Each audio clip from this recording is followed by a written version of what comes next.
से जय मसीह की। मैं आशा करता हूँ मसीह में खुश और आनंदित है।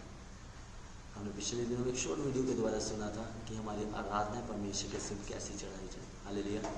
आज उसी टॉपिक को हम थोड़ा डीपली में सुनेंगे, डीपली में समझेंगे कि हम किस प्रकार से परमेश्वर के सामने अपनी आराधना को चढ़ाएं। हालेलुया। मैं आपका ध्यान खींचना चाहूँगा प्रेरितों की किताब उसका 16 अध्याय के ऊपर पौलुस और सिलास के बारे में। मैं आपको बताना चाहता हूँ पौलुस और सिलास परमेश्वर की आराधना कर रहे थे। परमेश्वर का सुसमाचार पहले, उससे पहले कि वो आराधना करे उससे पहले वो परमेश्वर का सुसमाचार सुना रहे थे।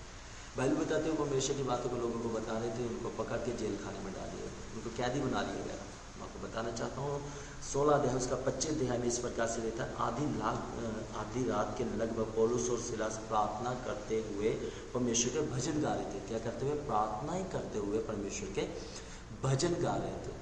हालेलुया। तो मैं आपको बताना चाहता हूँ, ध्यान से सुनिएगा इस वचन के बारे में। कितनी अद्भुत बात है कि वो लोग खुदावंत के काम को कर रहे थे। खुदावंत के काम को, मसीह के काम को करते हुए उन्हें पकड़ के क्या किया गया? जेल में डाल दिया गया। क्या किया?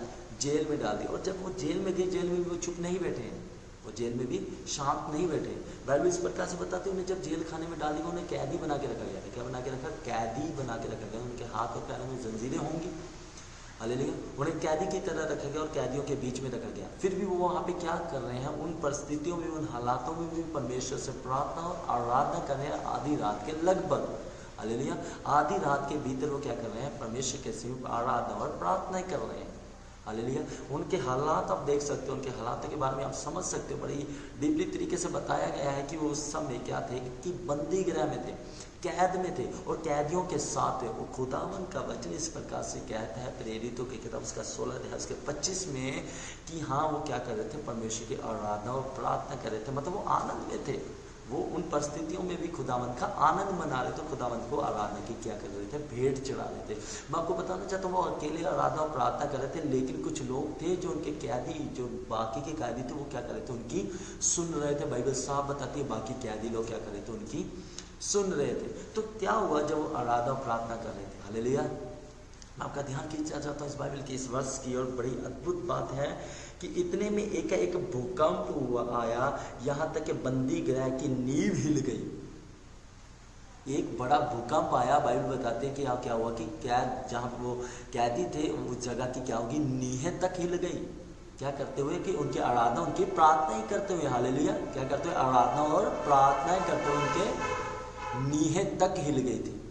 जब वो आराधना कर रहे थे, जब वो प्रार्थना करते थे, बाइबल इस प्रकार से बताते कि वो जेल खाने की क्या होगी? नींहें हिल गई।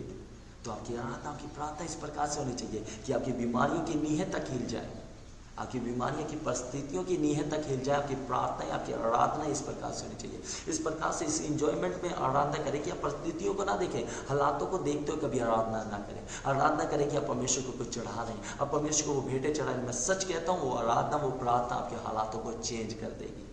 एक आराधना ही है जो आपकी बीमारियों की नींहें तक हिला सकती है। हालेलुया। आपको जरूरत है आराधना इस प्रकार से परमेश्वर को चढ़ाने की।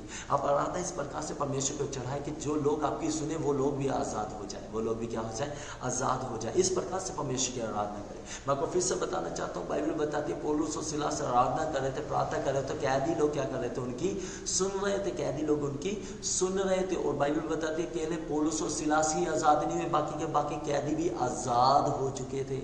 बाकी कैदी भी क्या हो गए थे? आज़ाद हो गए थे। तो हमें ज़रूरत है इसी प्रकार से आराधना करने की। हमें ज़रूरत है परमेश्वर को जब भेंटें चढ़ाएं, बड़े आनंद के साथ चढ़ाएं। हम उन परिस्थितियों का ना देखें जो परिस्थितियां हमें रोकती हैं परमेश्वर से बढ़ने के। उन परिस्थितियों के अपने ध्यान को ना लगाएं। आपको ज़रूरत है अपनी आराधना, अपनी भेंटों को परमेश्वर को चढ़ाएं। आराधना करें परमेश्वर की, बड़ी आराधना, बड़ी भेंट परमेश्वर को चढ़ाएं, ताकि आपका आनंद, आपके जो हालात है वो चेंज हो जाए, आपकी परिस्थितियाँ चेंज हो जाए। ऐसी आराधना परमेश्वर को चढ़ाएं। हालेलुया। मैं फिर से बताना चाहता हूँ कि बीमारी की नींहें हिल जाएंगी अगर आप इस प्रकार से आराधना करेंगे। आपके हालात जो होंगे, आपके जो सिचुएशन है वो चेंज हो जाएगी अगर आप सच्ची आराधना परमेश्वर को चढ़ाते हो। आपको ज़रूरत है कि ऐसी आराधना परमेश्वर को चढ़ाने में, इसी प्रकार से अपनी आराधना को परमेश्वर को चढ़ाना है। आइए अपनी आंखों को बंद करेंगे, आज के लिए प्रार्थना करेंगे। मेरे खुदावंद, आज के वचन को जितनों ने सुना है, जब ये परमेश्वर आपके समीप आराधना की भेंटों को चढ़ाए। हम चाहते हैं इनकी आराधना की भेंटों को आप कबूल करें और उसके बदले खुदावंद से गिरा जाए, इनकी बीमारियों की निहत्ता किए जाए। खुदावंद एक सच्ची आराधना ही आपको चढ़ा को, इनकी आराधना सुन के बहुत से लोग आज़ाद हो जाए। आज के बाद खुदावंद से गिरा जिंदा परमेश्वर इनकी आराधना खुदावंद से गिरा इनके लिए एक आज़ादी का कारण ठहरेगी। ऐसा हम क्लेम करते हैं, ऐसा हम घोषित कर देते हैं in the name of Jesus. खुदा ये आज़ाद हो जाएंगे आने वाले समय में। खुदावंद से गिरा जिंदा परमेश्वर अपनी बीमारियों से, अपनी परेशानी, अपनी तकलीफों से ये फलवंत हो जाएंगे। खुदावंद क्यों? क्योंकि खुदावंद से गिरा जिंदा परमेश्वर इनके साथ आप खड़े हैं। आपका धन्यवाद देते हैं खुदावंद से गिरा आज सामर्थ्य परमेश्वर होने दे। खुदावंद से इनकी जुबान से आपके नाम की महिमा को परमेश्वर आपका धन्यवाद देते हैं। जितने आपके वचन को सुना है उनकी जिंदगी में आप अपने बड़े बड़े अद्भुत कामों को प्रकट करें। आमीन। मैं यीशु के नाम से इस प्रार्थना को मांगता हूं। आमीन। आपने सुना है ये वचन आपकी जिंदगी में बहुत सफल लेकर आएगा। हालेलुया। ये वचन आपकी जिंदगी में आजादी ले आएगा। हालेलुया। अद्भुत काम आपका वेट कर रहे हैं। आमीन। यीशु के नाम।